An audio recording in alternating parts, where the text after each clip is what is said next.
we were talking.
All right, everybody, welcome.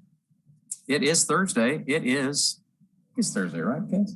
Yes. Thursday, 1 o'clock, and we're just doing another kind of a virtual wild weather camp, just talking about what we had going on with the craziness last week and kind of explained a few things about what was happening and what happened and where we ended up overall. And then we'll kind of tease a little bit what we think is going to be coming our way as we get into spring. So we'll get a few people to jump in here. And then as we get the numbers just to climb a little bit, we'll get started. So, wow, we go from what we had last week, second coldest temperature ever in Oklahoma City, and the coldest temperature since 1899.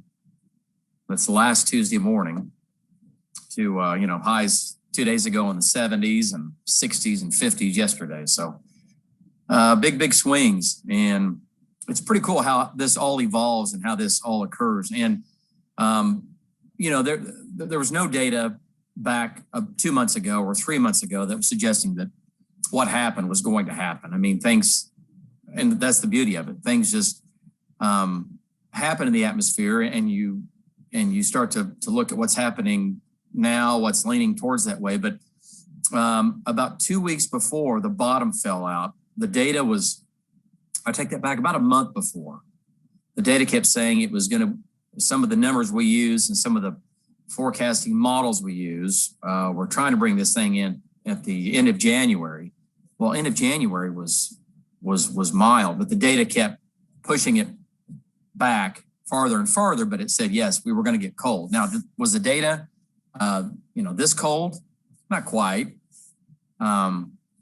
But overall, I thought our forecast was pretty good. When we saw the first sign of, hey, this is going to get crazy, we jumped on it. I think our coldest low for 4, 5, 6 days ahead of that, we got down to we said 11, 9, 10, 11 below zero. On Tuesday morning, we got down to 14. So, we missed that by a couple of degrees. But, I mean, there's no difference between 14 below and 11 below, right? It's all bad. So, anyway, and you guys will be, if you can send in your questions, those will be passed along to me, and we'll try to answer some of them. There might be too many to answer everybody, obviously, but we'll do our best. And Cassie Hyder's here, by the way. She wants to say hi. Hello. Cassie, what are you doing over there? I'm eating lunch. Okay. Cassie's having lunch. Anyway, all right, so let's get to it here. And we'll get into our graphics here. Just kind of, oh, no. Not bad. Okay, so we're just talking about, again, last week, record cold temperatures, record cold stretch. We had record snow for a couple of days. The lakes were frozen. For those that have lived here all their life, like myself, 1983 was a colder stretch. And it was so cold in Oklahoma in 1983 that we had cars driving on the lakes. Now, there were some lakes that, yes, you could have at least driven on part of the lakes. In some of the smaller lakes with this last go around, the ice was that thick. It was anywhere from 8 to 10 inches deep or thick. And that will support a car, which is crazy.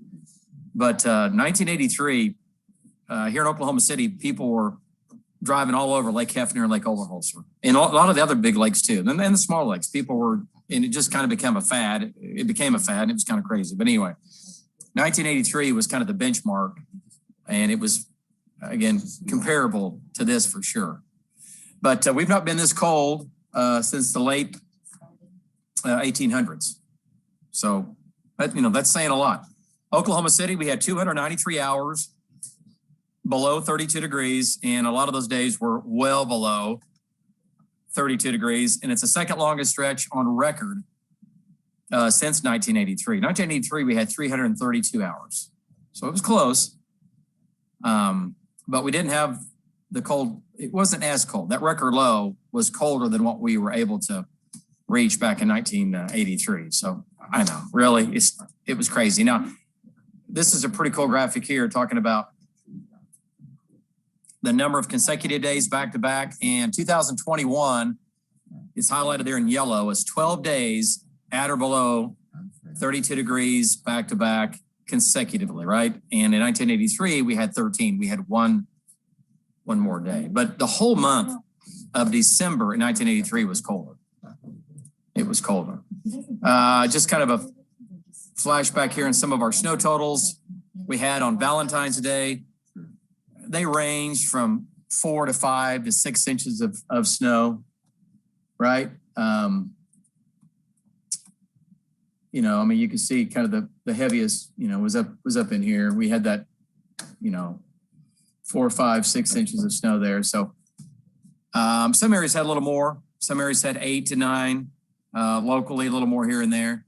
And then for storm 2, 3 to 4 to 5 to 6 to, again, 8 inches of snow, at least back in our viewing area on this map. Northwest Oklahoma, not as much, but anyway, you get the picture. Just, you know, so total combined, most of us had anywhere from 10 to 12 inches of snow on the ground, and up to some areas had 13 to 14 inches of snow on the ground last Wednesday. After this whole thing had ended, Tuesday into Wednesday. Then we started the melt slowly, which is crazy. Have that much snow on the ground and have it hang around for a while. There's that temperature I was talking about. Coldest temperature since 1899. That was last Tuesday morning, February 16th, of 14 below zero. And the coldest on record is 17 below zero back in 1899. That's the coldest ever in Oklahoma City. So, yeah, we didn't break it, but we didn't miss it by much. Parts of northeastern Oklahoma were at that 17 below zero mark. So, all right, this is where it's interesting. You're thinking, oh my gosh, we had those 2 big, wet winter storms with all the cold air in place, and this is a pretty interesting graphic here. 1 second.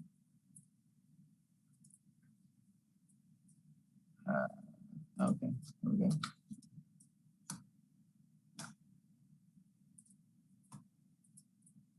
I'm trying to turn something on here. What happened to my?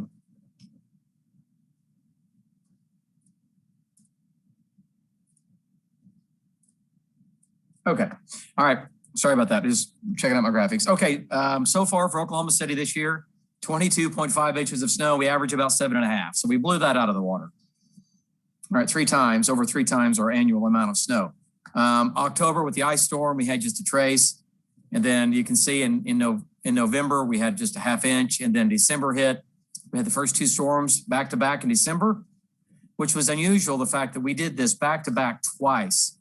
And I've worked my whole career basically, besides a short stint in Tulsa when I got in the business, but my whole career, I've worked in this market and, you know, grew up here and lived here and worked here and all that. And I don't ever recall getting 2 systems back to back during the same winter, you know, and I mean by like a day apart. Like we had one, we got a 24-hour window, then we got another one. I don't ever remember that happening. That happened in December, and that also happened in February. We did it Valentine's Day, and then into Valentine's Day night, into Monday morning, and then by Tuesday afternoon, we had more snow coming back in. So that does not happen very often. But either way, our snow total for February is at 10.6, January's 5, and there's your 6.6. So 22 inches, which is crazy. All right, now look at this. Now you're going to be like, what?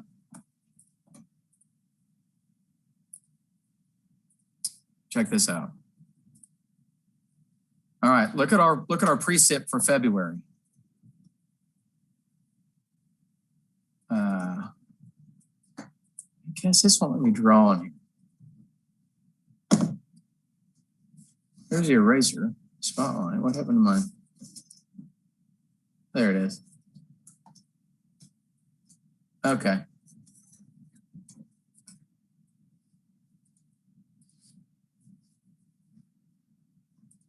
Okay. All right, so real quick, this number right here, 0.57. 0.57. That gave us, remember the graphic I just showed you before? 10.6 inches of snow. Half inch of liquid, just over half an inch. You're thinking, what? Out of all those days and all that heavy snow? Now remember, that 10.6, that's at Will Rogers. Some places had more than that, had a foot to 13 to 14 inches. But let's just go with the Weather Service. Let's go with the airport with the official. 0.57 gave us almost 11 inches of snow. And you're thinking, how's that possible? Well, we use what we call ratios. And ratios in the weather business, when it comes to winter weather, that's all determined by how cold it is and your humidity. And the drier the air, the colder the air, the drier the air, those go together. And then the drier the air, you're going to get a lighter, fluffier snow, but your ratios are going to be a lot higher. And I'll explain that here in just a second. But that's pretty crazy. 11 inches of snow, we had just over half an inch of liquid. So what I'm saying is if you're to take that 11 inches of snow, melt it down, you have 0.57. It's nuts. All right, so again, there's your total. And by the way, only missed the snowiest. Right now, 2.8 inches would give us our snowiest winter on record. And that's 25.2 inches of snow. Right now, we're at 22.5. And there is no snow showing up on the 9-day, just so you know. Okay, so how much snow? And these are what we call snow ratios, and it just depends on the temperature, right? So if you've got a temperature at 30 degrees and you have 1 inch of precip, okay, that's at 30 degrees, right? 1 inch of, right here, this is going to be 1 inch.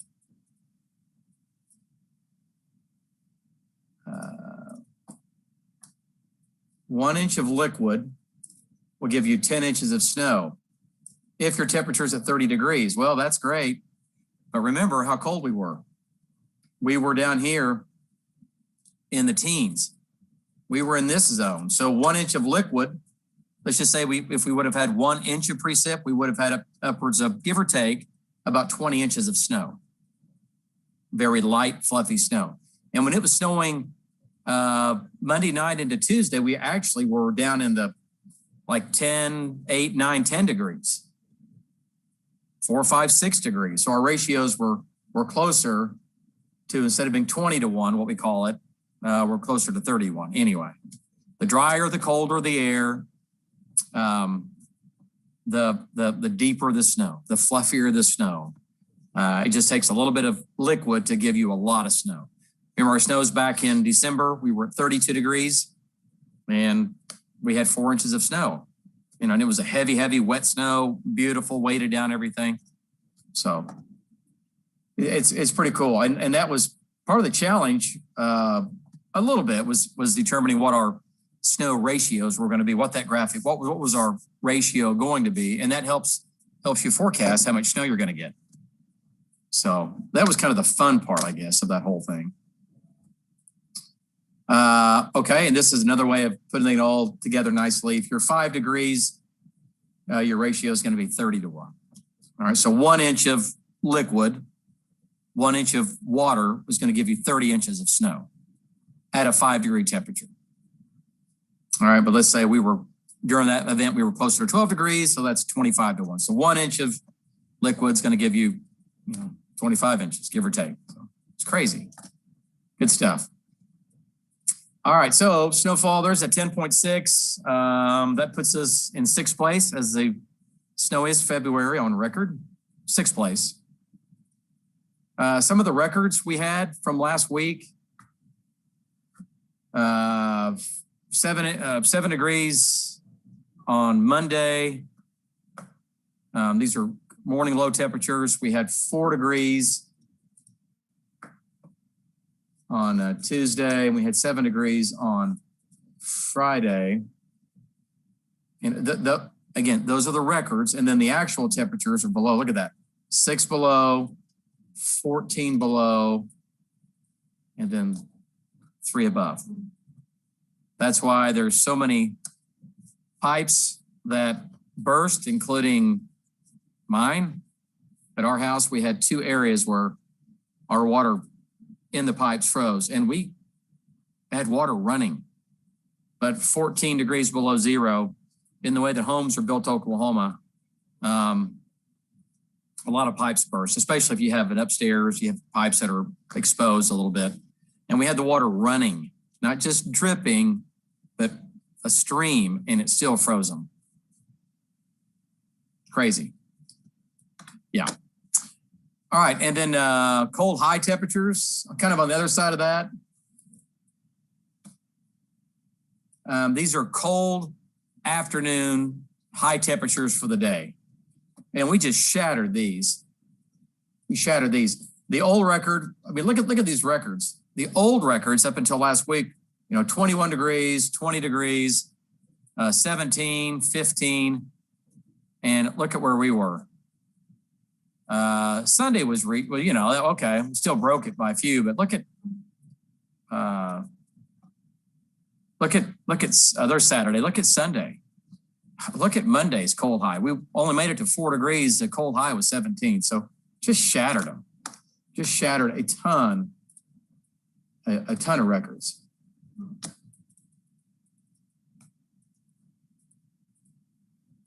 Sorry, I'm getting rid of these here real quick. Okay. So, say the least, pretty impressive. And to summarize just all the records for you, those are all the records that we broke, and some we shattered. So you had 3 on the record lows, you had 4 on the record cold highs, you had 3 on the record lows, and you had 2 record snowfall for those 2 days. That's a lot of records in just 5 days. It's a lot. It's crazy. And again, we could go another 30 years, 40 years and not do this again like that. So yeah, it was, certainly not normal, unprecedented for sure. Okay, so some of the things that, we talk about cold air, and when you've got cold air that's coming south, whether it's just Arctic air that we're going to get a little bit of, nothing like last week. Let's just say you're going to have Arctic air moving south. The more snow you have on the ground, the colder it's going to be because it keeps that air refrigerated. It's like taking a block of ice out of your freezer and sticking it in front of your face, and you can feel the cold coming off that block of ice, right? As the process of melting is underway. So it's the same kind of a deal. The more snow you have on the ground to the north of us, the colder the air is going to be, and the colder the air is going to allow to travel farther distances. Well, we did have snow on the ground up north, but what was amazing, we did have some snow, but we did not have crazy amounts of snow to the north of us when this came in here. We had quite a bit, and it certainly helped pile it on even worse for the cold. And that number up here, that 71% of the U.S., it got to like 75% of the U.S. last week was covered in snow, 75%. It's one of the highest ever. Yeah, I remember it snowed in Houston. It snowed in Padre Island. Texas was absolutely a dumpster fire for 3 or 4 days. Just all the horrific stories coming out down there with no power and, no food, no gas. Man, they had tons of snow. They can't travel in it. It was a hot mess. It was really, really bad because the Arctic air, Siberian air, went all the way to Mexico. All right. So, but what you look for again, snow. And by the way, that map is what's going on right now. That's a snow cover over the U.S. right now. But one thing we also look at is snow that's going on to the north of us, and you can see up north. Canada is just, it's all snow. So when cold air, and this makes sense. So when you have a big area of high pressure, Arctic air coming south, right? And it's sliding over snowpack, it's going to stay cold. And also remember, once you get up above this right now, that line, there's no sun right now. So they're not getting any warming during the day. It's just now starting to become a little bit lighter there like it is here. But remember, there's a period up here where there's no sun at all. So there's no warming going on. So this cold air that starts here, whether it stays there or not, it's cold. I mean, it's crazy cold. And let me show you this. All right, so here are the current temperatures right now. I just want to. All right, so that's what's going on right now. Those are the temperatures across the U.S. Right? And let's go to Canada here. Look what's going on up north right now. Look at those temperatures. That's right now. Once again, you're up here where there's not any sun, right? Got snow on the ground. This whole area is covered in snow and ice, and there's no sun. That's a bad sun. No sun. Zero sun up there. So this air is always there. It's always there. Now, what you need is a mechanism or a weather pattern change to bring this south.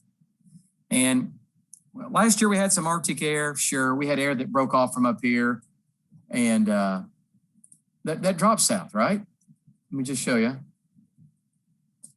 Sure. Now, last year we had air up here that and I'll talk about why, but you know, we did have areas that dropped south, and we had some Arctic air last year off and on, but obviously nothing like this year. Okay. So this kind of goes back to what we call is a typical La Nina. Now, let me just say this. When we put our winter forecast together, I'll be first to admit, I did not say we're going to have, 25 inches of snow.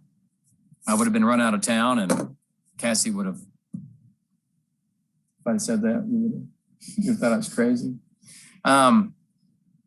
Yeah, because typical La Ninas are usually less snow for Oklahoma, mild temperatures, the cold is in the north, and from all indications, when we put out our winter forecast, that's really what it was kind of going with. Yes, we were going to have Arctic air, but certainly not to the extreme that we had. So what happened? Well, during a typical La Nina, what will happen is that you will get the, move this around a little bit. Hang on a second. You get the jet stream, right? Coming out of Western Canada. And that jet stream is diving down into the U.S. So we still get cold air. And you can still get what we call the polar vortex to slide into the Great Lakes. But the intensity of this year was much stronger. And we did have this going for us. We had a subtropical jet, but actually it ended up being farther south in all of this. Our subtropical jet was more of a like in here, okay? And the polar jet was something like that. So what you had is you had energy that would come up and over, drop into the southwest, low pressure areas, and those would come out into Oklahoma, right? And at the same time, we had the polar vortex moving south. So you're thinking, what's the polar vortex we already hear about? All right, so the polar vortex has been around. It's been around longer than we've been around. Okay, it's a natural occurring large area of low pressure that stays above the North Pole year round. That's its job. And why is it there? Well, it's there for several reasons. Because the poles are spinning, like the whole planet's spinning from west to east, or when you look at that map, from left to right. Okay, the whole planet, let me get this back, we're all spinning like this, right? At about 1,000 miles an hour, we're spinning like this. Well, the poles are spinning even faster because of where they are, right? So their area up here is spinning. So what you have is you have a big area of low pressure that sits on top of the North Pole, and it's It's very large. And the winds in this area of low pressure are about 150 to 200 miles per hour. And all it does is sit up here and spin. Right? And then when the winds are strong, it stays up here. Okay? Now let me just kind of back out of this just a second. Okay, so we have this area of low pressure. And by the way, the polar vortex was first analyzed and first somewhat discovered back in the late 1800s or mid 1800s. So it's been around forever. It's nothing new. It's just the terminology of saying it is. I mean, we just say, an area of low pressure over Hudson Bay. We just call it just a, cold, the upper low, cold low, and all these different terms. But about a decade ago, the term polar vortex came out. That's what it's always been called, but it was just caught into the mainstream media. All right, so what happens is when the winds, it's the atmosphere begins to warm. And there's a bunch of studies on why this happens, and it's what we call blocking. But the bottom line is where you have this big area of low pressure sitting on top. I have a ball in here. Let me see that. Okay. Ow. When you have, let's just say this is a globe, right? So we have this little area of low pressure that sits on top. And it's up here spinning, and it's there year round, right? And what happens is we start to get some warming, which is normal, right? We get warming from time to time up on the poles. And what happens is that weakens the strength of the polar vortex. And so what happens is the winds that are keeping this basically dammed up, keeping this cold air in this area of low pressure, sometimes what will happen is as those jet stream winds begin to weaken because of the weakness happening because the atmosphere is warming in the poles, this area of low pressure, because it gets less wind, right? It's less wind, so it's not staying. The winds slow down, and so this thing starts to wobble. Right? Does that make any sense? So it's like you're an ice skater and you pull your arms in, same deal. You're spinning tight, you're spinning fast, you let your arms out and you start to slow down, and then you kind of start to wobble a little bit. And what happens is that area of low pressure on top of the globe begins to wobble. Well, guess what? When it's wobbling, it starts to wobble a little farther south and it starts to wobble. And sometimes it'll break up. You'll get a couple of polar vortexes. It'll split. And then you get several of these things rotating around, but they're coming farther south on the globe. So instead of keeping that low pressure here, they're starting to ooze south with the jet stream, and now they're coming down into the mid latitudes, and that's where we live. So the tighter the jet stream winds around this area of low pressure, that keeps the cold up north. When that area of low pressure begins to weaken, it enables the cold air to start to ooze south. And that's when we run into problems. And it oozed way south. The polar vortex at one point was in the northern US. It was too close for comfort. And so this is kind of what it looks like.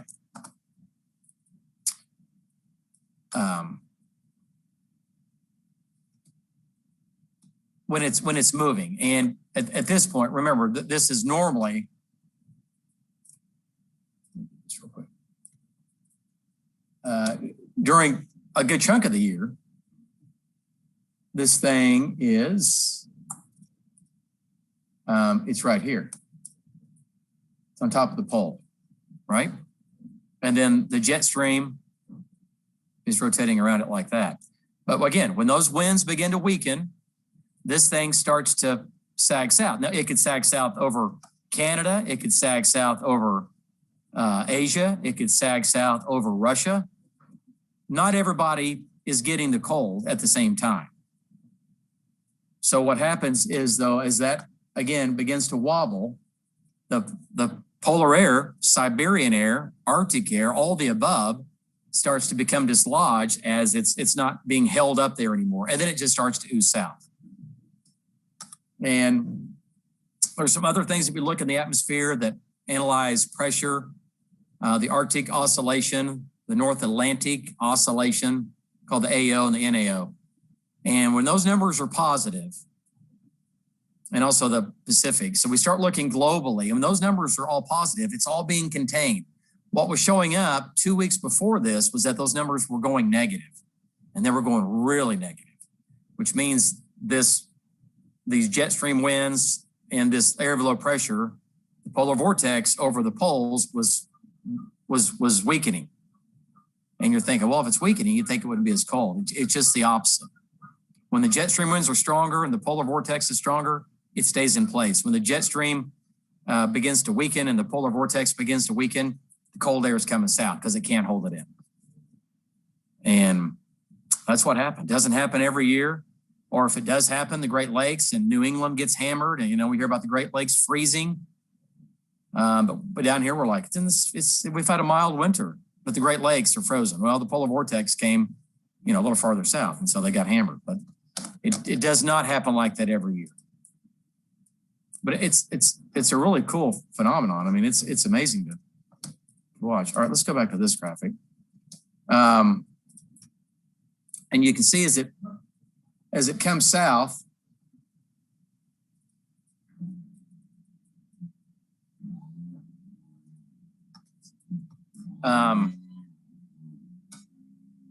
as it's moving south, what you get is that right there, the polar vortex. This is what happened last week. It actually ended up being about right here, right? That's what the polar vortex was. It was right in here. And so we had Arctic air. I mean, it was cold. I mean, it was, it did this.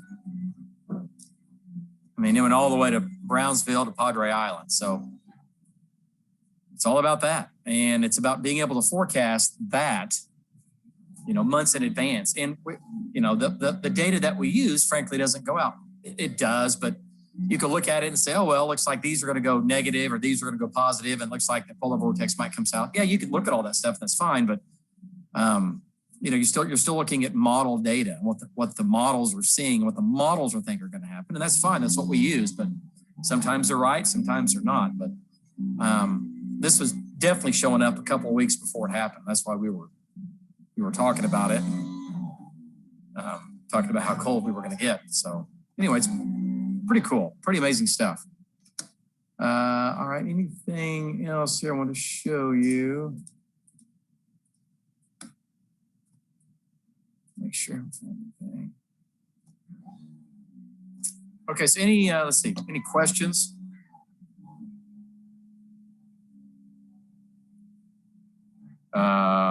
Okay. Question 1, stand by. Some have asked what was the longest you were on the air last week? How to keep from losing your voice? I don't know, 16 hours one day. That's Sunday, Valentine's Day. Oh, yeah. I know 12. Yeah, Valentine's Day, but we were on the air for 16 hours. I don't know. I didn't lose my voice. I don't know. I really don't ever. I mean, if I lose my voice, it's normally due to a cold or, a nasal thing going on. I don't really very often that I remember losing it. So, hey, I don't know. Did you have to sleep at the station? I did not. There are quite a few people that did not sleep here, but we had a hotel that's close by. And so we were shuttling people between the station and the hotel. But I have a 4-wheel drive, and I snow chased for so long that I'm not a bad driver in snow. I can get around. And so I left here after those long days, and I went home and went to bed and got up early and just came back. But yes, we had a large number of people at the station that were sleeping or staying at these hotels, and we were just bringing them back in and back and forth. But I know I did not stay here. I had clothes in my car in case it got really crazy, but I was able to get home during all that. Are there any indications that winter storms like this could start happening more often, Stephen? Well, there are, there's some, with climate change happening and the fact that you think that with the climate change and the earth warming up some, the fact that you would think that would play the opposite role, but there are some studies that I've seen that I read a little bit about, is that we might start to see this a little more frequently because of the polar vortex and its position and where it is, and the fact that we are warming some, and it does weaken those winds that I was explaining, and so the jet stream and everything starts to ooze south as the climate is changing. Now those are new studies. Remember, this hadn't happened since 1983, right? So there's going to have to be a lot more studying going on to say that. Will this happen again? Absolutely. With or without climate change, this will happen again. Will it be in my lifetime? Maybe. And it might be 5 years from now. But it's certainly not on average, 10 or 20-year deal. Let's see. How does this, what was that? How much did we actually get? For those two storms, we got 10.6 inches of snow at the airport. But I know that a lot of places around Oklahoma City for both storms had, 11 to 12 to 13 inches of snow. Is tornado season going to be dangerous? From Katie, Karma, tons of people asking this actually. What was this? Okay. Well, here's the deal. Again, this was a La Nina. We're still in a La Nina. That's where the Pacific Ocean is cooler than normal down along the equator belt, okay? And that has a huge role in the impacts of our weather in North America. But this was not a typical La Nina, so that's a little bit concerning. And it does resemble what we had back in 2011. Moderate La Nina, 2011 was a big year in Oklahoma for tornadoes. And also in the Southeast, Tuscaloosa, Birmingham, the big outbreak back in April in 2011, 250 people, I think the death toll was 250 people died. That was a La Nina year. So normally, but again, on average, La Ninas do fuel more tornado outbreaks on days. We might have less tornado days, but we have more tornadoes on the days that we have. That's what some of the data suggests in a year that's fairly similar to this. Now, I want to point out though, that's all, and the numbers don't lie, but if you have a drought underway, drought is the killer for many things, for moisture, soil moisture, obviously rain or tornadoes. So, and the drought's been fairly strong to the west. We've had some improvement with that. And I'm just not talking about saying we want severe weather, but we need to get our spring rains in here, and we don't need the drought to come back. If the drought returns, we'll have a lower tornado count this year. But here's what I think. I think it's going to be an active tornado season. I think from Oklahoma to the east, if the panhandle dries out, the panhandle might see less tornadoes, but I think Oklahoma and east, I think it's a pretty active year. I think it starts fairly early. And it might be that April might actually be one of our biggest months versus May, if that makes any sense. Those are just things that I'm seeing, that I'm kind of leaning towards right now, that we have a fairly active April and May, but some of our bigger days might be in April.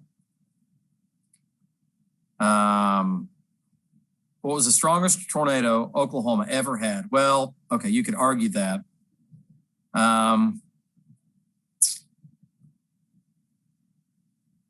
The May 3rd tornado that went through Moore, Doppler on wheels, portable Doppler radar measured winds at about 314, 311, 312 near Bridge Creek. And also the Mulhall tornado data measured winds with a portable Doppler radar of about 316 to 18 miles per hour. And that's just a couple hundred feet above the ground. So you could argue that those May 3rd of 99, those two separate tornadoes only separated by about 35, 40, 30 miles were two of the strongest tornadoes ever, running, again, winds about 310 to 318. Okay, May 3rd of 99. Have there been other tornadoes that have been stronger? Sure. We just weren't here to record the data, right? But you could argue that the May 31st El Reno tornado, that was an EF5. Winds in that were right at 300 miles per hour in that. So, you know, there's not a big difference between a wind of 300 miles per hour and 315 or 318. It's all bad. It's all bad. How did the storm compare to 2009? We did not have the wind. We had winds to about 30 to 40 miles per hour with the winter storm on Valentine's Day. The Christmas Eve blizzard of 2009, I worked that. We had winds of 50 to 60 miles per hour, and we ended up with about 13 inches of snow out of that one storm. So it was a heavier snow producer. It was not as cold, but the wind was stronger. So technically it was a stronger storm with more moisture, not as cold on the temperatures, but a lot more wind. A stronger storm between what we had. I'm not talking about cold air. I'm just talking about the storm itself. We had more snow with the 2009 Christmas Eve blizzard than we did with this. And the winds were a lot stronger. And then I answered the question about, do you think La Nina will affect Oklahoma this year? And yes, it already has, and it will continue into spring. Yes, it will impact our weather for sure. Doug asked, if the polar vortex remains weak, all of the U.S. could remain in a deep freeze indefinitely. Well, no, and here's why. Remember, the globe is a liquid, right? It's flowing, it's fluid, it's dynamic, it's always moving. Nothing's ever stagnant. Even in the North Pole, there's always, you know, it's always going on. Part of the reason that the polar vortex strengthens and is the fact that it's so cold up there, and the fact that there's no daylight. There's several reasons why. So as we get, remember, we go now into June, the northern hemisphere and the North Pole, instead of being at nighttime all day long, like they have been for the last couple of months, they're going to be seeing daylight all day. Okay. So, no, that, unless the earth stops spinning and unless we start rotating around the sun, that cannot happen. Is that air is not, obviously is not as cold, and the dynamics are not in place as we get into spring and going into summer. So physics says, no, that cannot happen. That cannot happen. The cold air it's not there in July to be able to do that, because the North Pole is in full sun. I mean, it's a totally different animal by then. Still there, but it's just a totally different animal. It's a good question, though. You know, Michael asked about fire season. Sure, we've already had the last couple of days quite a few fires. They've been small. Nothing's been out of control. We always have a fire season. And remember, there's no green anywhere, right? And anything that was thinking about turning green, you might have a weed or two, but everything was so cold last week that we were going to start out with a lot of dormant, dead vegetation. What we need is to have a wet March. And, you know, it's not looking like that. So what happens is we start to green up in March, but it's kind of like an hour late and $1 short, because we really don't green until we get into April and May. We start to green some in March, but March is our windiest month of the year. So you combine the windiest month of the year with dormant, dead vegetation. We're going to have a ton of dormant, dead vegetation going into March. So I think we will have if March ends up being fairly dry or at least even normal on temperatures, I still think we're going to have a fairly active March fire season. Yeah, I think that's going to be a problem. And the only thing that's going to negate that's going to be getting rain in here, right? Remember, even if you get rain during the month of March, you'll moisten everything up for a couple of days, but you throw in winds to 50 miles an hour behind a dry line, and next thing you know, 4 or 5 days later, you're tracking fires. So I still think we end up with a fire season, sure, and I think our big month will be March. I do. All right. Anything else? Some more questions. Great questions, though, everybody. Good questions.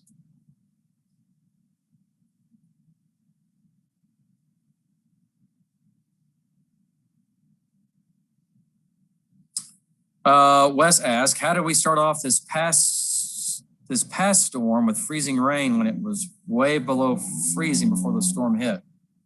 Thought we needed warm air to create freezing rain. We do. Really, the events we had, now back in December, we had some freezing rain. And back in October, we had the big ice storm where we had shallow cold air. And then we had the warm air on top of it. But these last week though, we didn't, that wasn't a, oh, hang on, let me back up here. You're talking about, we did have freezing drizzle. We had freezing drizzle and fog. Yes, because it was warm above our heads, but we did have a little bit of freezing rain. We did have some. Yes, we did the week that the cold air came in, right. But it was very light, but we still had freezing drizzle, yes, because when the polar, Siberian, Arctic air, all the above came in, it was very shallow, like 500 feet shallow. And then right above our heads, temperatures were in the 40s and 50s. It was much warmer. So we were getting freezing drizzle because the air down here where you and I are walking around was below freezing.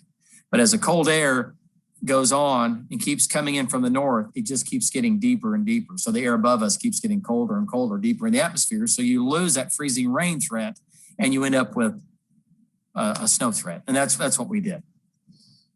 But yes, on the initial onset, we had that freezing drizzle, which gave us that little white glaze on everything. And we actually had some freezing rain in there too.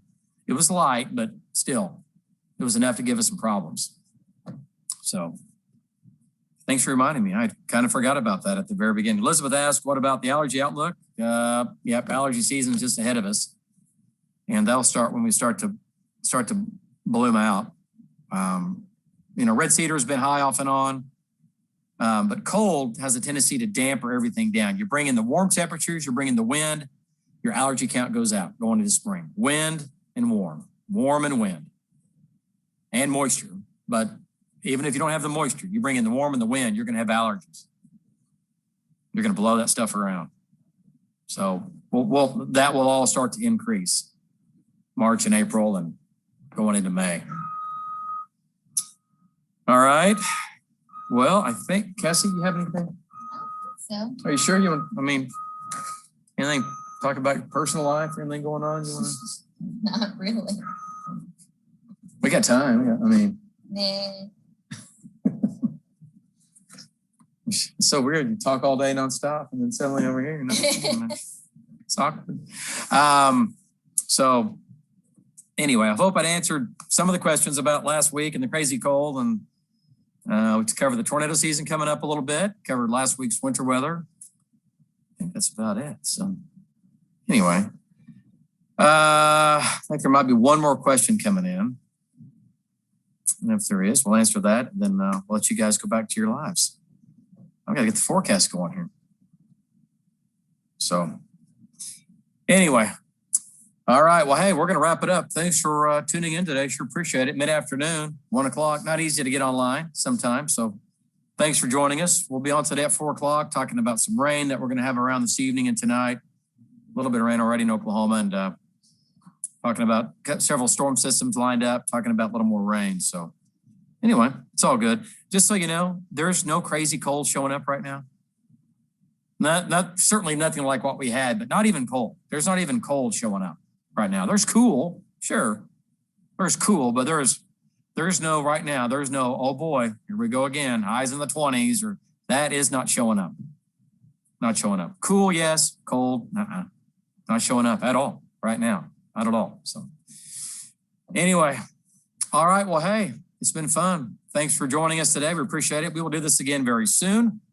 And the next go around, we'll be talking more about hopefully not about winter weather. We'll be talking about spring weather and what's ahead of us. But we'll do one of those sooner for sure than later as we fine tune our spring forecast, looking at all the latest and greatest data. I said that twice. Anyway, all right, you guys have a good day. Thanks for joining us. Peace out.